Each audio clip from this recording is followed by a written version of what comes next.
In cases like this, police don't look over there, they don't look over there, they look right there. They were the envy of everyone who knew them.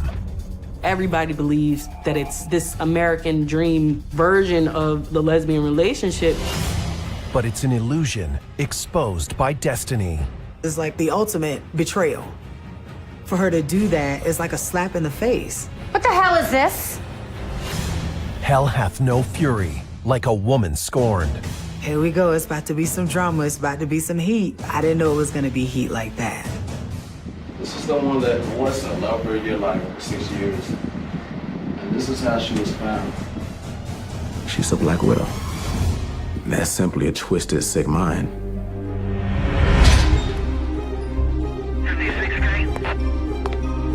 Call for the police? We got a homicide.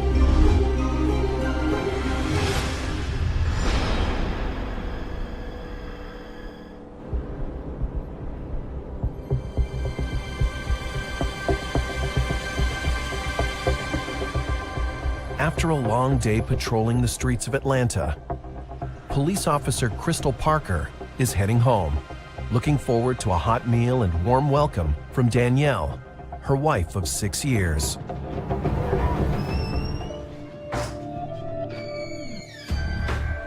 What the hell is this?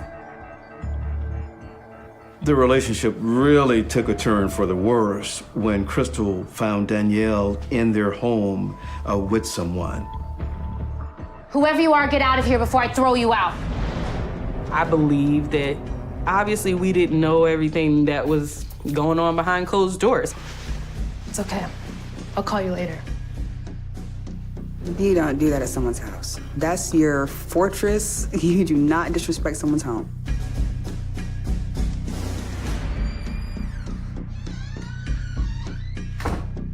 It's like the ultimate betrayal. For her to do that is like a slap in the face. Don't you judge me. I'm not doing anything you haven't. For Crystal, that was heart-wrenching because Danielle was it for her. It's a crushing blow to a relationship that began so many years earlier.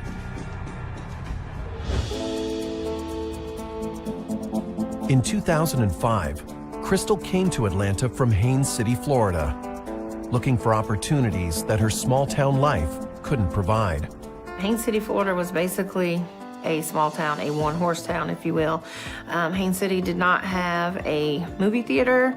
It did not have a skating rink, orange groves, dirt roads, nothing to brag about. And if you're a lesbian looking to break into the police force, there's only one place to be. Out of the blue, she called me and was like, I'm enlisted into the police academy. I'm like, for what, you? And she's like, Kiki, I'm dead serious. Like, I did it. I'm gonna be a cop. I can't lie, I was a little concerned, you know, like, you really are doing this and you're in Atlanta. Like, you're in a real city. Crystal quickly rises to the top and is even named East Point PD Officer of the Year. She wasn't one of those overbearing police officers trying to put her weight on the community. She was somebody who worked with the community. She tried to understand people and the predicaments they found themselves in. Whatever she does it to the fullest. And she's gonna shine at it. And she did shine at being a cop. With her career on track, Crystal takes the time to enjoy some of the other benefits of big city living. Atlanta is the mecca of the LGBT community.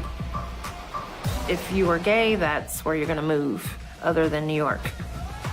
She didn't really go on the scene that often, but I guess this day, she was like, let's see how it goes. In 2006, she meets Danielle Dixon. For Crystal, Danielle is everything she's looking for in a woman.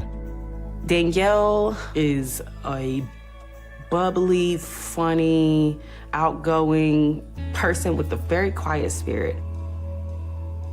To people that don't know her, they may think that she's kind of quiet at first, but she's a sister. She will be there for you. With Danielle, Crystal found the one. Crystal liked more feminine females that dressed the part. You know, the heels, the makeup, the hair, the lashes, the works. And Danielle fit that paradigm.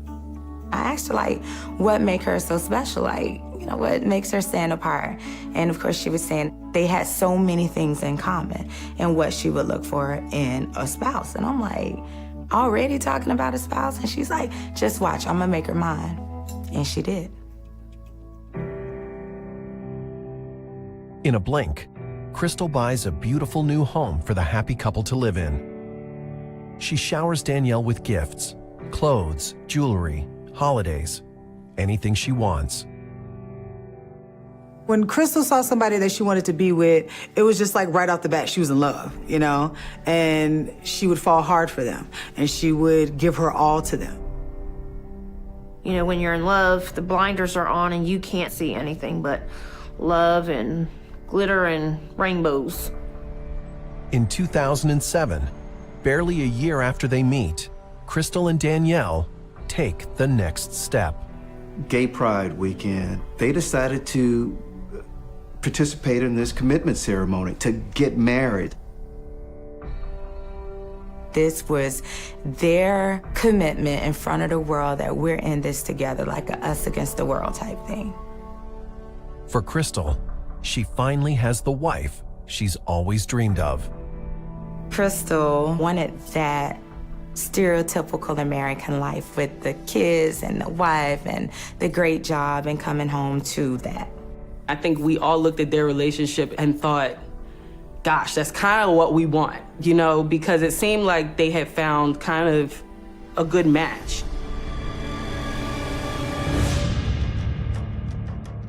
6 years later, it's all falling apart. I want you out. You can't throw me out. I live here too. No, you don't. I own it, I bought it, and I don't want you in it anymore. She felt very disrespected that she worked so hard to give her the life that she felt she deserved. I don't get it. I really didn't get why would she want to screw that up. I think that if you're in a really low place and somebody shows you attention and affection and all the things that you may not be getting, that's a difficult kind of place to be in. Fine. Go to hell. I'm sick of you lording all of this over me anyway.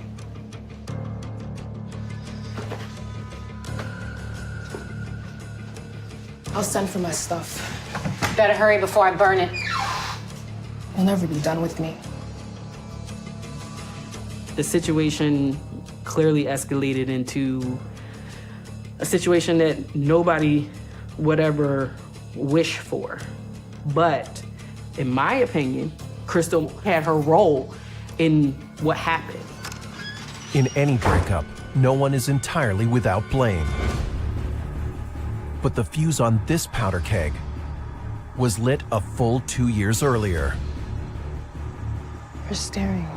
When a reunion of old friends sparks dangerous suspicions that will transform into a raging inferno of lies, hate, and homicide. I'm not gonna ask you any questions, just gonna talk to you. We found a 38 round ammunition, we found a cell phone, we found some bank cards in her name. The evidence will tell everything. For somebody to do that, that's simply a twisted, sick mind. That's an evil mind.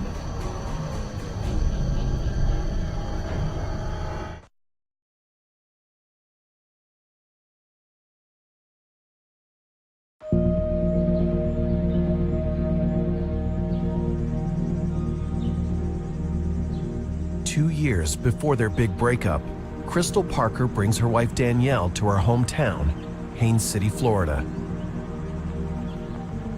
It's an emotional homecoming, the funeral of her high school mentor and basketball coach. So tensions are running high. Are you gonna behave? Don't talk to me like that. Treating me like a child. Well, don't behave like one then. You owe me this. At least for today. Fine.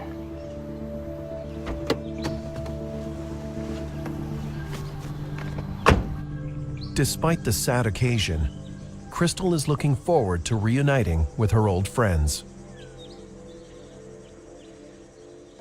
It was like a huge high school class reunion. It was like, all right, even though it's a sad time, I'm about to see people I haven't seen in so long. And it was a breath of fresh air. Oh, I was hoping you would come. I could never miss this. When Crystal traveled back to Florida for the funeral, that's when Crystal's friends from high school met Danielle. Danielle, this is Mary, Kiki, Mia, my old friends from back in the day. Guys, this is my wife, Danielle. Crystal was very excited to introduce us. That was Crystal being her tomboyish self. Proud to show off this feminine, beautiful woman. That was her girl. You look great. How's Atlanta? I love it. You know, big city girl now. What have you guys been up to? Well, you know, same as usual. Small town Florida. You know us, girl. Crystal and Danielle together, they just seem like a, I hate to put it this way, like an old married couple. Some of Crystal's friends described Danielle as being a little cold, a little quiet. Crystal was trying to include her, but it seemed like she really didn't want to be there. That was the type of vibe I got from her. She just was very standoffish. To be fair, it would be difficult for anyone to break into a group of friends as tight as this one.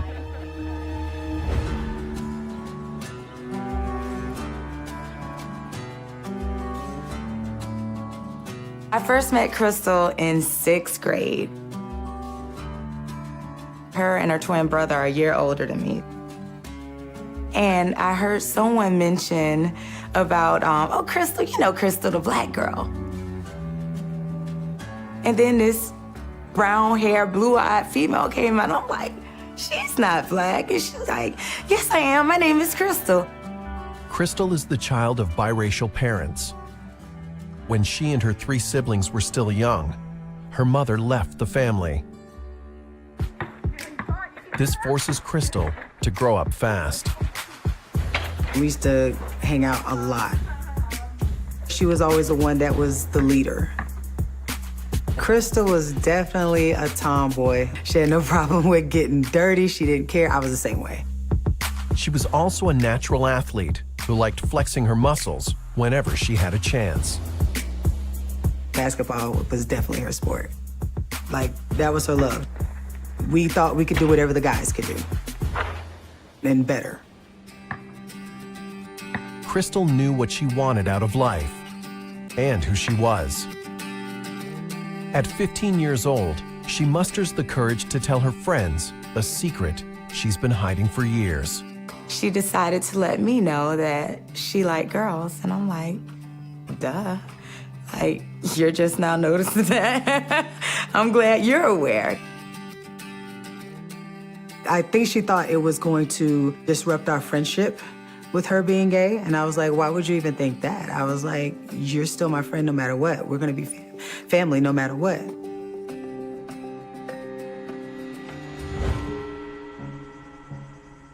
Now, the team is all grown up. A fact Crystal can't help but notice, especially when it comes to her old friend, Mary Jackson. It was Jesus who said, "Blessed are those who mourn, for they shall be comforted." You're staring. Mary had blossomed. She was a butterfly herself. And you gotta think that Crystal noticed this like, whoa, my old high school buddy is a looker here. And you gotta also believe that Crystal didn't just notice, but Danielle noticed Crystal noticing Mary, noticing that connection. You know your own partner, and you kind of know, like, if they're looking at that person in a certain way. Oh, Do you remember that time we got suspended for stealing the school uniform? And there's a bigger issue when there's history. Oh, why would you? I used to just sneak out after school and go hang out at the mall. As Crystal and Mary reminisce about old times, Danielle becomes more and more withdrawn. You promise you'll call? You promise you'll answer? By the time they're ready to go, Danielle is despondent. Don't wait so long. I won't. Get home safe, all right? Thank you. You too. They exchanged numbers. Nothing nefarious here, but just two old friends reconnecting.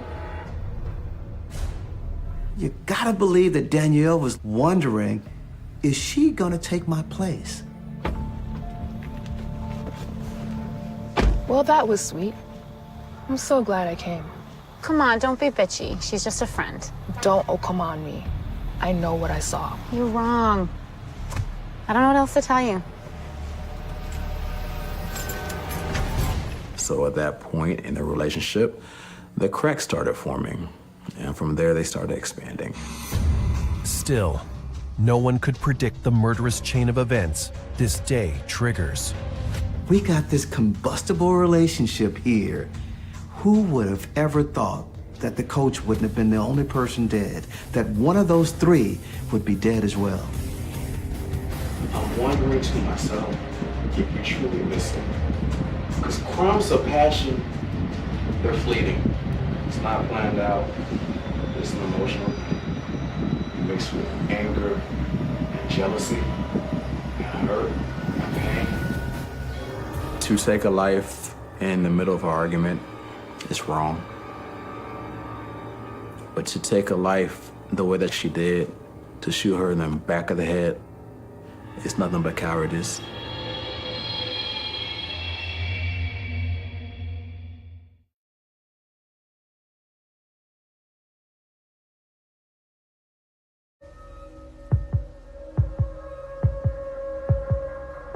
It's been 7 months since Crystal Parker reconnected with her old childhood friends in Florida.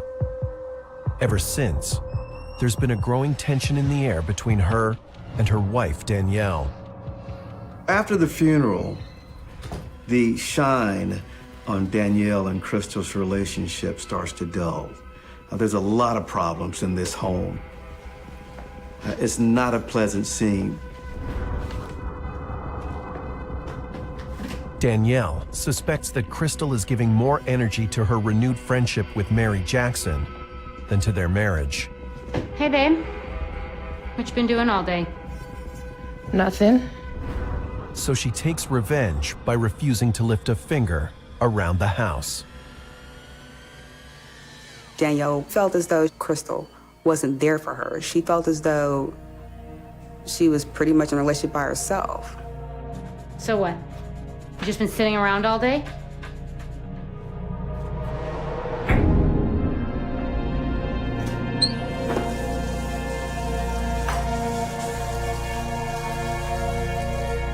Danielle's suspicions are all-consuming, and she's determined to find out exactly what's going on. This relationship is crumbling before our eyes. And in the midst of that, there's Mary.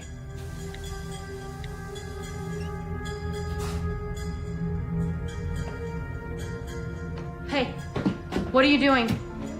Mary, I've been thinking about you. Hope we can get together soon. Any chance you can come to Atlanta? Is this what you call just a friend? Crystal and Mary are communicating. They're beginning to talk. Come on, we've been over this. Crystal is telling Danielle, no, Mary's straight. Don't worry about her. But Danielle is not happy. I swear, if she ever comes around, there's gonna be trouble. Check yourself, okay? We are just friends. That's it. You're not threatening anybody, understand? I believe that there was disagreements and arguments that went on, and I believe that there were more than one. It got super ugly. Super, super ugly. This jealousy and mistrust leads to the wholesale breakdown of their relationship.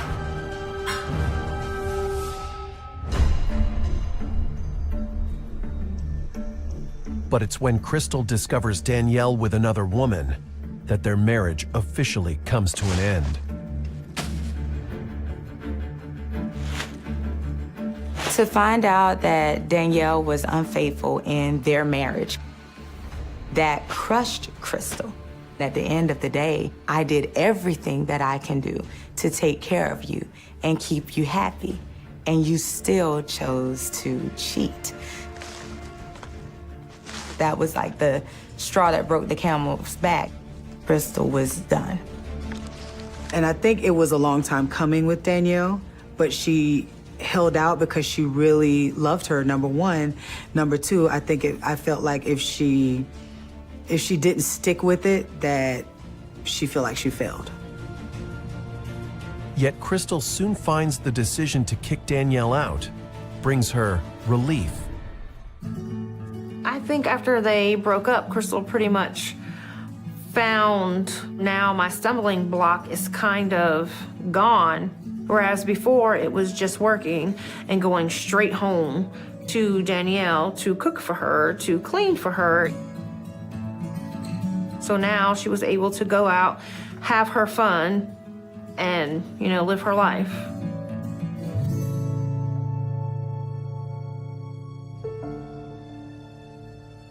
Danielle's reality is far more precarious. With no money, no job, and nowhere to live, Danielle is forced to move back into her mom's tiny apartment on the west side of Atlanta. It was kind of like your rags to riches story, where she was the Cinderella living in the 4-bedroom, 3-bath, 2.5-car garage home, to going back home to living with her mother and sharing a room in an apartment with her younger brother. I mean, who would want that? I believe that that's definitely a humbling experience to be out on your own. You go from having things taken care of for you, and then the rug gets pulled out from under you. What are you gonna do? What Danielle does is hook up with someone new. This time, it's a man, Quentin Brooks. It may have been kind of like a rebound situation, because I don't know if she had ever been with a guy before. But I imagine if Crystal knew about Danielle dating a guy, then that could have turned into World War III, because that is like the ultimate disrespect in the lesbian community. Danielle told Quentin she had escaped an abusive relationship with a husband who had been abusing her. And Quentin was that guy who would listen, comfort her, and tell her everything was going to be okay. As the months pass, it's not okay. Danielle can't let go of what she had with Crystal. I think in Danielle's mind, she wasn't ready to accept it. She thought her and Crystal were going through a phase and that they would eventually come back to each other. She was in denial. Danielle obsesses over how to get back into Crystal's good graces. This includes trolling her social media feeds, looking for a way in. And that's when she sees it. A picture of a beautiful bouquet of flowers, posted by Mary Jackson on Crystal's page. When Crystal came down to visit, she bought Mary some flowers, and Mary posted it on her Facebook page, and Crystal commented. So for the world of Facebookers, they knew, oh, well, Crystal probably bought Mary those flowers. Danielle is not happy because Crystal had been telling her, there's nothing to this. Don't worry, we're just friends. She's straight. But that bouquet of flowers seemed to stamp it. Yes, you're in a relationship with her, and I knew it. I was like, here we go. It's about to be some drama. It's about to be some heat. But I didn't know it was going to be heat like that. I just July 3rd, did she try to persuade you to harm her ex on July 3rd? Yes. Can you elaborate? She asked me, can I handle him? It's like, can you handle him? I'm like, what the hell do you mean? She's like, can you handle him? What did you take handle him to mean? Beat his ass, shoot him, stab him. The whole damn time, I'm thinking it's a man.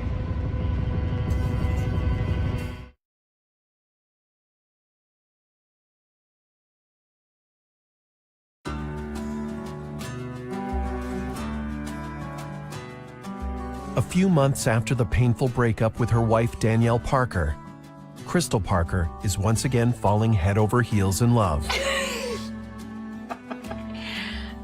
This time with her old high school friend, Mary Jackson. I found out Crystal was dating Mary when she came to visit her. She came home and was like, guess where I'm at? I'm like, where are you? She was like, I'm in Haines City. I'm like, what you doing here? He said, I came to see my woman. She said, I came to see my lady. And I'm like, who?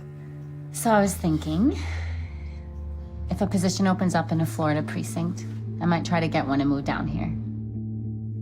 Crystal was Mary's first homosexual relationship. So this was all very new to her. You don't think we're pushing this too fast? But that was Crystal. It was like, I don't want to waste any time. We're going to do this right now, you know? What is the reason for waiting?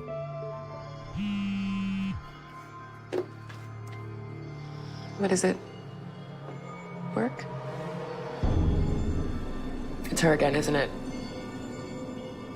After the bouquet of flowers, Danielle knew what was going on. The cat was out of the bag. So now, every time Crystal would travel to Florida, Danielle had it in her mind, you're going to see Mary. It's nothing. Anyway, I'm serious. I really think that we can... So she'd send her text messages telling her she needed this, she needed that. Oh, I broke my ankle. Can you come and help me? And while all of this is going on, Mary is right there watching, seeing that Danielle keeps trying to poke herself back into Crystal's heart. Hasn't she got the message? Why can't you just get rid of her? I know. When I get back to Atlanta, I will take care of it. I promise you, I will handle it.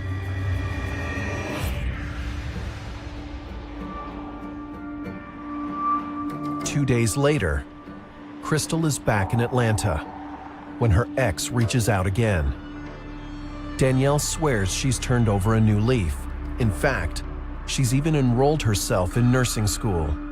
Danielle asked Crystal if she can come over and do homework there and possibly have Crystal help her with the homework when she got off her shift. For Crystal, this is the perfect opportunity to end their relationship for good. While Danielle believes that this is her chance to get back into Crystal's heart. So Danielle comes to the house and she helps her with her project. All right, show me what you need help with. I've changed, you know. Danielle used the ruse of, no, I need help with my homework to once again try to win Crystal over. I think about you all the time.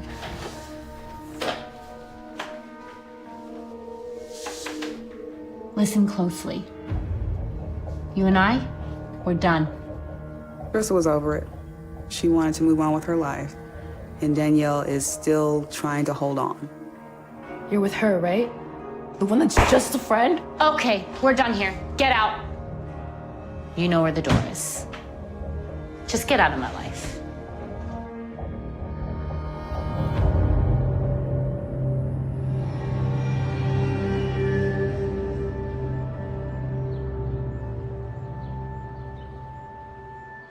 The next morning, just before 6 a.m., Crystal calls her new love, Mary, in Florida. Hey, babe, it's me. I didn't wake you, did I? Yeah, I spoke to her. She was totally pathetic, but she got the message. I'll be there Saturday, first thing. I love you.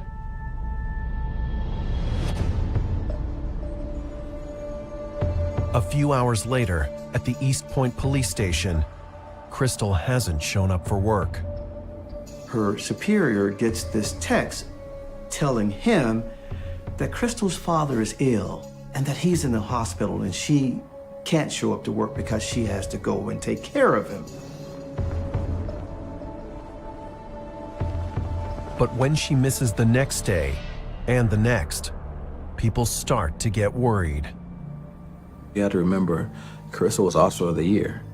It raised red flags for the East Point Police Department.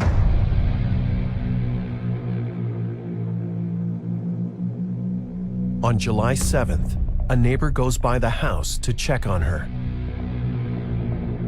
She finds the door unlocked. So she goes in, she calls out for Crystal. She gets no answer. She doesn't find her in the kitchen. She doesn't find her in the living room. So she goes upstairs. She goes into Crystal's bedroom.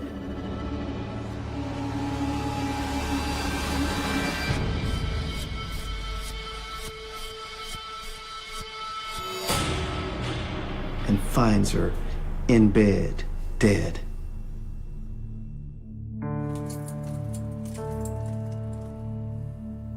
When we find out that one of our own had been killed, it's all hands on deck. Crystal is found with a single gunshot wound to the back of her head. This is different because it hits home. I actually received a call from someone whom we went to the academy together with. He called me and told me, it's Crystal's house. I was like, okay. And then he told me what happened. After that is when I received a phone call from 911 dispatch.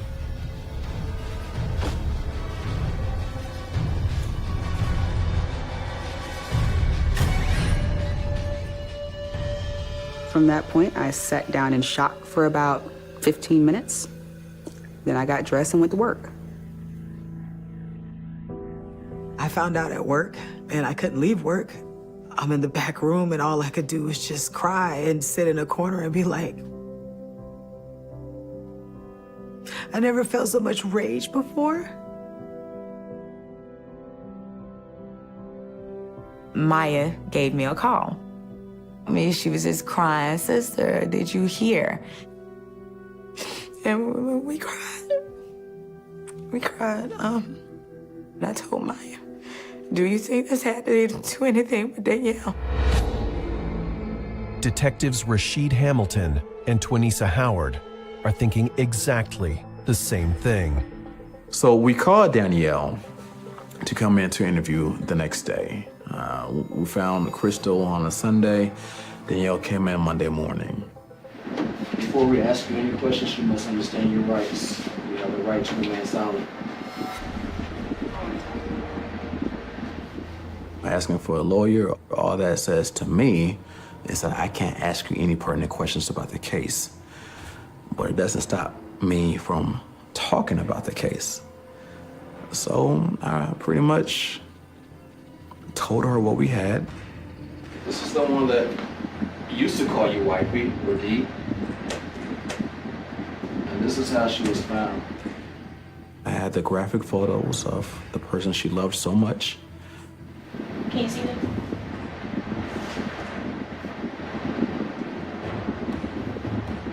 And your response to the lover of your life for 6 years is a yawn. That's when she should have been in tears. And I knew we had the right person. I knew we had the right person.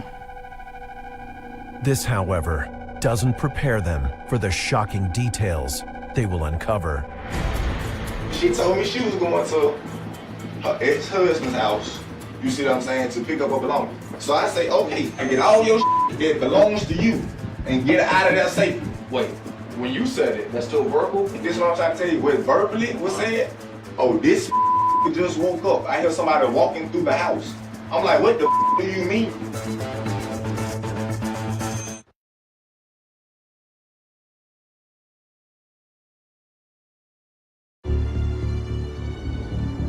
One day after Georgia police officer Crystal Parker is found murdered, her ex-wife Danielle is hauled in for questioning.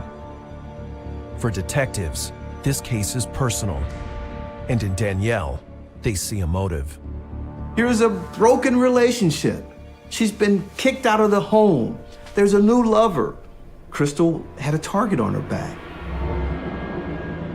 Danielle, however, claims to have a solid alibi. Did you call her the day of July 4th? 4th of July, I was with my mom. Pretty much stayed in the house all that day. I pretty much slept. Danielle says the last time she saw Crystal was on June 27th, more than a week earlier. The truth lies in her cell phone records. It took us a few days to go through the volumes of call records and texts from Danielle's phone. And there was one number that kept reappearing on the days that Crystal had been missing and the days leading up to it. The number belongs to Quentin Brooks, the man Danielle has been dating since breaking up with Crystal. When they bring him in for questioning, it's actually Quentin who's in for a big surprise. And she said she was in a relationship with Man, this girl say she was married to a dude. She had just broke up with her ex-husband a couple months ago. Quentin knows nothing about Crystal existing. He thinks Crystal is a husband. Quentin's reaction will be what anybody's reaction would be. He was absolutely just gutted. He was floored. He couldn't believe what I was telling him. So she told me she was going to her ex-husband's house, you see what I'm saying, to pick up her belongings. The whole damn time I'm thinking it's a man. Did she try to persuade you to harm her ex in any kind of way? Yes. What is it?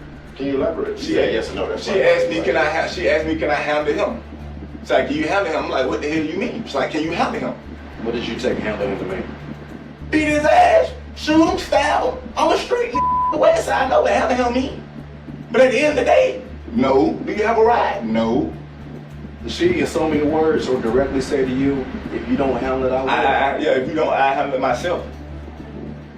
Again, that was no elaboration of how she would... No, man, to be honest, I didn't even take the girl serious.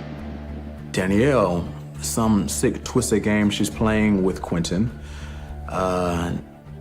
tells him via text message that Crystal woke up, confronted her, and she had to shoot her. Quentin's interview confirms all their suspicions. They get a search warrant for Danielle's mother's house. There, investigators examine her computer. On it are searches for Crystal's obituary, a day before her body had been discovered. But that's not all. We also found ammunition in the household that matched the same caliber of the shell casing that actually killed Crystal. On top of that, they recover Crystal's cell phone, which explains the texts sent to her superiors. Even when presented with all the evidence, Danielle refuses to confess. But police have enough to piece together what they think happened. On the night before the murder, Crystal and Danielle argue. Okay, we're done here. Get out. Call a cab and just go. You know where the door is. Crystal heads upstairs, thinking Danielle let herself out. Well, Danielle didn't let herself out. She hid in the closet of a bedroom, a spare bedroom in the home. That morning, right before 6 o'clock, Crystal woke up thinking everything is normal. Hey babe, it's me. I didn't wake you, did I? She places a call to Mary. They talk for about an hour or so. Guess who's listening?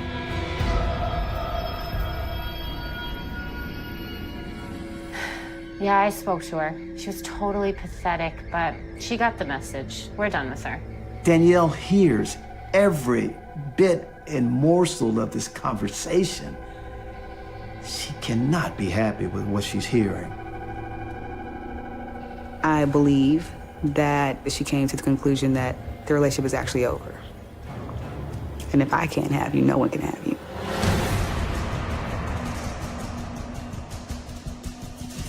That pushed Danielle over the edge, and she snapped.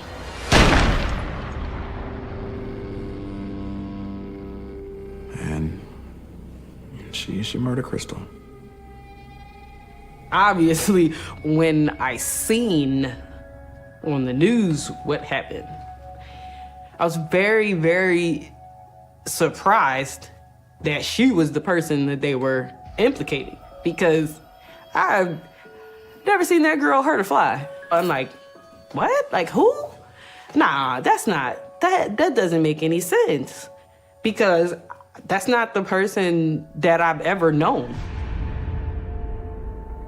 For somebody to do that in the way that Danielle did that, that's simply a twisted, sick mind. And that's the type of person she is. She's a Black widow.